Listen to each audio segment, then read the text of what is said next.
लेकिन सारा दिन उसका मन बेचैन ही रहा। कितनी भी कोशिश करके मीनू अपने काम पर कंसंट्रेट नहीं कर पाई।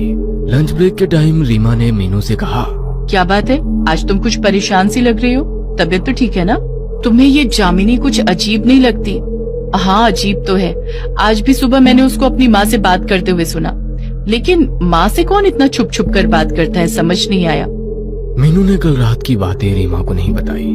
ऑफिस का काम खत्म करके मीनू उस दिन घर वापस आ गई। रीमा अपने मौसी के पास गई थी तो आज तीसरे माले पर बस मीनू और जामिनी ही थी। खाना बनाने का आज मन नहीं था, इसलिए मीनू ने रोटी सब्जी खरीद लिया था। वो किचन में अपना खाना परोसी रही थी कि तभी उसका फोन बजा। पापा का कॉल था। हाँ पापा बोलिए। बेटा सब ठीक है ना? नई रूममेट से दोस्ती हुई? नहीं, वो उतनी बात नहीं करती। हाँ, मकान मालिक ने बताया मुझे।